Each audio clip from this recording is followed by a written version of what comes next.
Sebab-sebab rezeki sempit. Pembahasan pertama, apa itu makna rezeki? Semua yang membawa kita kepada ridha Allah, itu rezeki. Ada rezeki dalam bentuk badan, makan, minum, sehat. Ada rezeki dalam bentuk batin, iman, Islam. Semua yang membawa kita kepada ridha Allah, itu adalah rezeki. Ada yang di luar diri kita, punya teman yang baik, punya tontonan yang baik, punya sahabat yang baik, punya tetangga yang baik, itu adalah rezeki. Jadi, definisi rezeki ini merubah cara pandang kita tentang orang yang mengatakan, alhamdulillah saya bisa berteman dengan dia, sejak berteman dengan dia rezeki saya lancar, padahal dia pecandu narkoba. Dia ngajak dugem, dia ngajak sakau, dia ngajak mabuk, itu bukan rezeki. Nah, jadi dengan berislam ini adalah merubah mindset, cara pandang. Sama-sama mobil, sama-sama satu merek, sama tahunnya, sama harganya, sama dialernya. Yang satu jadi rezeki, yang satu jadi laknat. Yang satu dibawa ngaji, dibawa ke panti asuhan. Yang satu lagi dibawa maksiat, dibawa dan seterusnya. Jadi orang yang mengatakan, oh si Anu rezekinya lancar ya, belum tentu rezeki. Nah, ini didudukkan dulu ini, kalau enggak nanti, kalau cara pandangnya adalah bahwa rezeki itu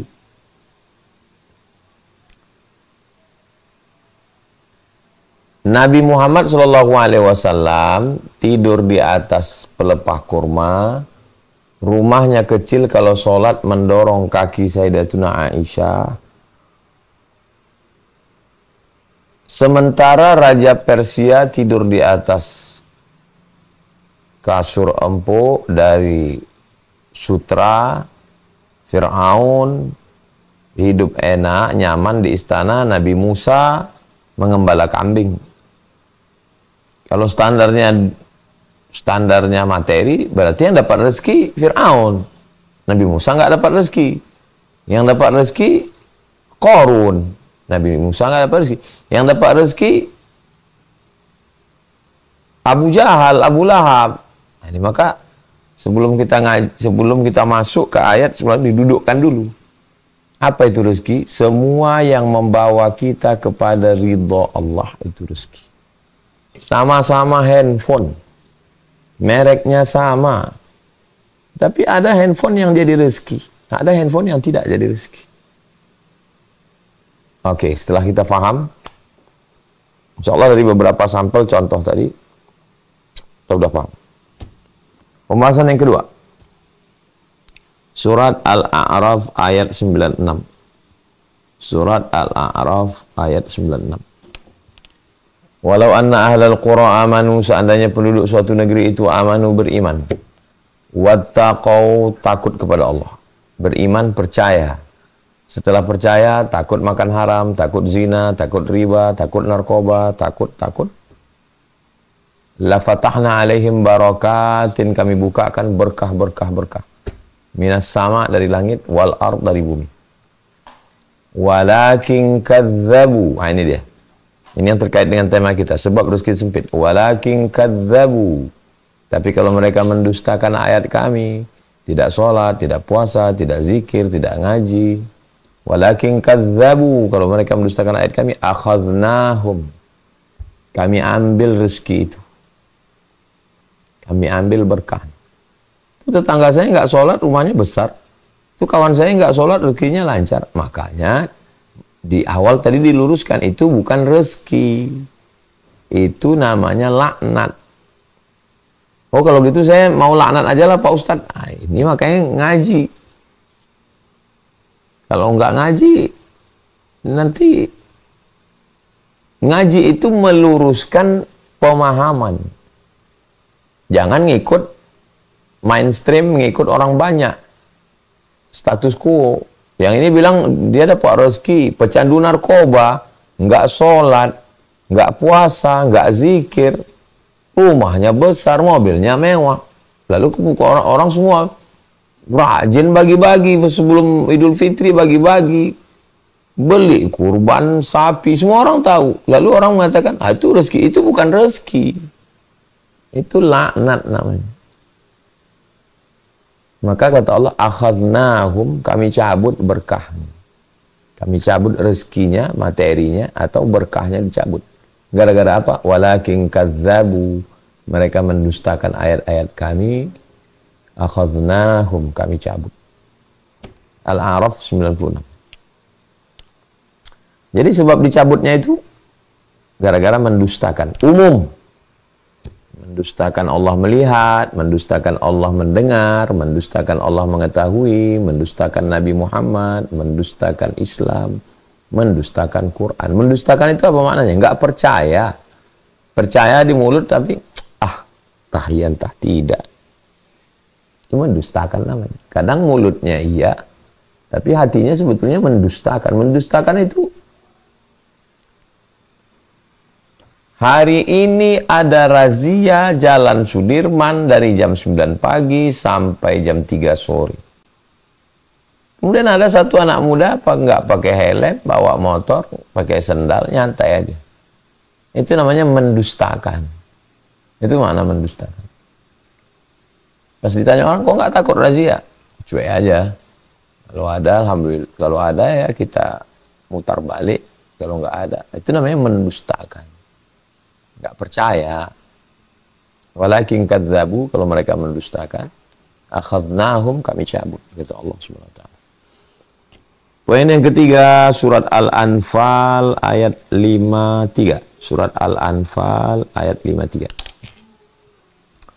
Dzalika bi anna Allah lam yakum mughayyiran ni'matan an'amaha 'ala qaumin hatta yughayyiru ma bi anfusihim. Allah tidak merubah rezeki seseorang. Allah tidak merubah rezeki seseorang. Jadi kalau saya sudah ditetapkan Allah hari ini dapat 100.000, dzalika bi anna Allah lam yakum mughayyiran ni'matan an'amaha 'ala qaumin. Itu tidak dirubah Allah. Lalu kenapa berubah jadi 10.000? Hatta yughayyiru ma bi anfusihim, mereka merubahnya dengan perbuatan diri mereka sendiri. Sebetulnya Allah sudah buatkan kuota. Allah sudah buatkan jatah. Orang ini mendapatkan 1.000 dinar. Tapi kemudian kenapa berubah? Dzalika bi anna Allah lam yakum mughayyiran ni'matan an'amaha 'ala qaumin hatta yughayyiru, sampai mereka sendirilah yang merubah. Gara-gara apa? Gara-gara ucapan, gara-gara pikiran, gara-gara perasaan, gara-gara perbuatan. Akhirnya Allah merubah. Keempat, hadis ini adalah diriwayatkan oleh Imam Ahmad bin Hanbal dalam kitab Al-Musnad. Innar rajula, sesungguhnya seorang laki-laki. Tidak hanya laki-laki, perempuan juga. Cuman biasanya kalimat itu dibuat laki-laki, perempuan masuk. Jadi cara menerjemahkannya, innar rajula, seseorang. La yuhramur rizqa, dia tidak dapat rezeki. Bidzanbi yusibuhu, disebabkan oleh dosa yang dia lakukan. Dia tidak dapat rezeki, rezekinya dicabut, rezekinya dirubah, rezekinya di cancel, rezekinya di delete, rezekinya dikurangi. Gara-gara apa? Bidzanbi yusibuhu, karena dosa yang dia lakukan. Saya nggak percaya Pak Ustadz. Itu yang punya tuyul kaya, yang korupsi kaya. Makanya di awal tadi saya luruskan dulu pemahamannya, bukan materinya. Tapi jadi apa ini barang? Bukan bendanya, tapi bawa kemana dia. Kalau hanya sekedar membawa ke neraka jahanam, berarti dia hanya menjadi memberatkan azab aja. Berapa banyak orang punya jabatan, punya pundi-pundi duit masuk, tapi duit itu tidak membawa dia kepada Allah. Hanya memperberat azab, hisabnya lama, dosanya banyak, dicelupkan, dibenamkan dalam neraka jahanam. Nauzubillah. 5. Az-zina yurisul faqra. Sesungguhnya zina itu mewariskan kefakiran. Fakir artinya kurang. Kurang. Jangan heran kalau ada orang mampu melakukan maaf perselingkuhan 1, 2, 3, 4, 5, 6, 7. Kita yang menonton mendengar beritanya aja bingung. Sampai 20 orang. Sampai 30 orang. Apa ini? Yurisul faqra. Mewariskan kefakiran. Fakir artinya kurang. Sampai ketahuan. Sampai ketangkap. Sampai. Az-zina yurisul faqra. Itu buktinya pejabat-pejabat. Orang-orang kaya. Pergi ke Jakarta, pergi ke kota besar, hotel bintang 5, berzina dia Pak Ustadz. Tapi rumahnya megah, duitnya banyak, hidupnya mewah, tenang-tenang aja. Makanya di awal tadi kita luruskan, itu bukan rezeki. Itu namanya azab. Nggak ada barokahnya. Saya, Rabu yang lalu, besok Rabu yang lalu. Heran saya Pak Ustadz. Dia orang datang ke saya tamu. Duitnya banyak, tanahnya luas. Saya tahu dia orang kaya. Nggak pernah bantu pondok, nggak pernah dekat ulama. Sudah nggak bisa jalan, masih tetap juga lagi nongkrong di warung kopi, ngomong yang enggak. Nggak pernah beribadah, nggak dekat ulama, nggak pernah pondok, nggak pernah ke masjid, nggak pernah sedekah. Terus jawaban saya, itulah adilnya Allah, saya bilang. Loh, kok adilnya Allah? Iya, disitulah adilnya Allah. Dia korupsi, dia makan haram, dia zalim, dia aniaya, sehingga hatinya tertutup untuk berbuat baik. Coba seandainya koruptor-koruptor itu, duitnya dibangunkannya ke masjid, dia bersedekah. Mati dia, dapat pahala dia kan, mengalir. Sampai bingung, heran. Kok bisa nggak terpikir di kepalanya untuk bersedekah? Ya disitulah adilnya Allah Subhanahu Wa Taala. Makanya dalam Al-Quran itu katakan, yudhillu bihi kathiran, banyak yang disesatkan Allah. Wa yahdi bihi kathiran, banyak yang diberi hidayah oleh Allah. Siapa yang disesatkan Allah? Wa ma yudhillu bihi illal fasiqin. Yang disesatkan Allah itu adalah orang-orang yang fasik. Disesatkan Allah sekalian. Umurnya dipanjangkan, duitnya dibanyakkan, puasanya dilancarkan. Jalur-jalur dosanya mengalir licin, cepat melesat. Supaya apa? Supaya semakin dalam azabnya. Justru kita merenung. Sholat kita biasa aja. Puasa kita biasa aja. Zikir kita biasa aja. Sedekah kita biasa aja. Tapi kok ini materi ini kok lancar? Hati-hati nih. Ini jangan-jangan istidraj ini. Jangan-jangan azab ini. Ini bukan nikmat ini. Itu perlunya merenung. 6. Poin ke-6. Ma min qaumin, sekelompok masyarakat, yazharu fihi murrisha, di tengah mereka itu sudah merajalela riswah, sogok, illa ukhidha birru'bi, maka di dalam hati mereka ditanamkan rasa takut, cemas, galau. Di mana kejadian ini sekarang? Amerika. Masyarakat Amerika itu ketakutan, fobia. Takut aja bawaan. Itu bisa dilihat dari film-filmnya. Takut ada monster, takut ada UFO, takut ada makhluk dari laut, takut makhluk dari langit. Bawaannya takut aja. Itu gara-gara apa itu? Gara-gara riswah, sogok. Duit riswah dibelikan ke makanan, barang haram masuk ke badan, tidak memberikan efek apapun, melainkan hanya ketakutan, kecemasan, darah tinggi, cemas, takut, ngaruh ke gula, ngaruh ke darah, ngaruh ke tingkat stres, kesehatan mental. Tak kemana-mana itu efeknya. Oke, yang ke-8. Surat Al-Fajr ayat 16. Surat Al-Fajr ayat 16. Wa amma idza mabtalahu, ada orang-orang yang ketika diuji Allah, faqadara alaihi rizqahu, lalu rezekinya disempitkan Allah, fayaqulu rabbi ahanan, lalu dia mengatakan Tuhan sedang menghinakan saya. Dibantah Allah, kalla, tidak, kalla, bukan begitu cara memahaminya. Ada orang yang dilapangkan rezekinya, lalu dia berkatakan, Rabbi akraman, Tuhan memuliakan saya. Duitnya banyak, padinya banyak, berasnya banyak, mobilnya banyak, rumahnya banyak. Rabbi akraman, Tuhan memuliakan saya. Wa amma idza mabtalahu, ketika dia diuji, faqadara alaihi rizqahu, rezekinya dikurangi, fayaqulu rabbi ahanan, Tuhan sedang menghinakan saya. Kalla, tidak begitu. Kalau kaya hobi sedekah, kalau miskin bersabar, the best.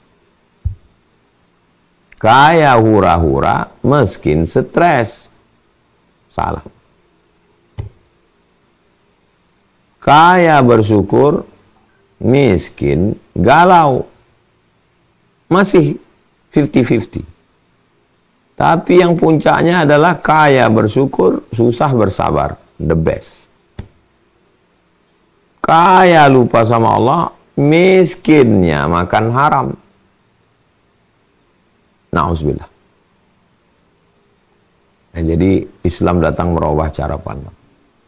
Wa amma idza mabtalahu, orang-orang yang diuji Allah, disempitkan rezekinya, lalu kemudian dia mengatakan, Rabbi ahanan, Allah sedang menghinakan saya. Kalla, tidak demikian.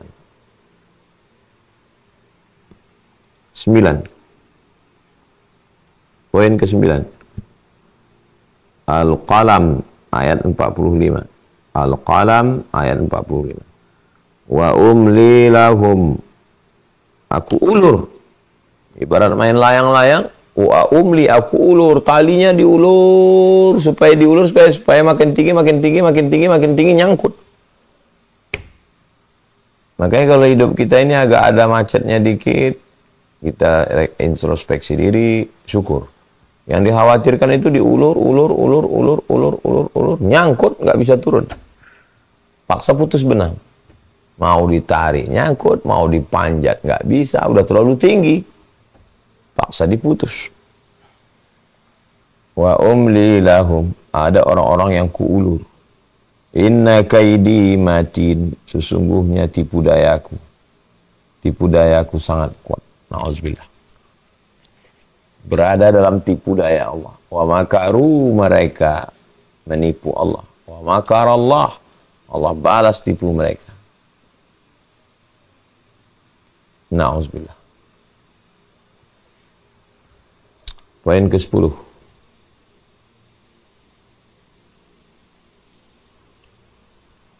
At-tadabbur sa'ah, merenung berpikir sesaat, khairum min qiyami lailah, lebih baik daripada tahajud sepanjang malam. Bagi yang ada rezeki dibukakan Allah, coba merenung sejenak. Apakah dengan rezeki ini saya sholat makin khusyuk? Apakah saya makin rajin silaturahim? Apakah saya makin rajin bersedekah? Kalau iya, ini nikmat. Alhamdulillah. Dengan lancarnya ini, sholatnya makin kacau. Silaturahim putus. Zikir nggak pernah. Nggak peduli kepada orang. Waspada. Hati-hati.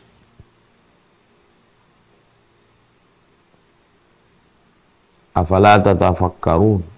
Afala tatadzakkarun. Afala ta'qilun. Kenapa kamu tidak merenung? Kenapa kamu tidak berpikir?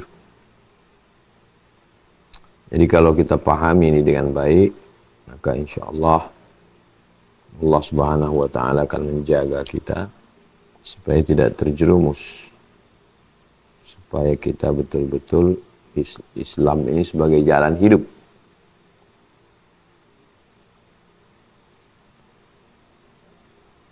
Yang terakhir, yang ke-11. Kalau kita sudah berusaha, sudah ikhtiar, ternyata rezeki tetap sempit, berarti Allah punya rencana yang jauh lebih indah dari rencana kita. Itu yang disebut dengan husnuzan. Hubungan dengan Allah itu paling indah, husnuzan. Tapi jangan sampai salah. Jangan sampai terjebak pada Jabriyah. Jabriyah adalah aliran sesat, orang yang tidak mau berusaha. Saya katakan tadi, setelah berusaha, setelah berikhtiar, setelah mengerahkan segenap kemampuan, terjadi apa yang terjadi, maka dia katakan rencana Allah. Mungkin dengan sempitnya rezeki ini kita bisa lebih lama sujud, lebih banyak zikir, lebih banyak waktu dengan keluarga, bersangka baik dengan Allah, husnuzon kepada Allah, ridha menerima takdir Allah setelah usaha. Jangan sebelum usaha, ini belum apa-apa udah serah aja sama Allah, bukan gitu.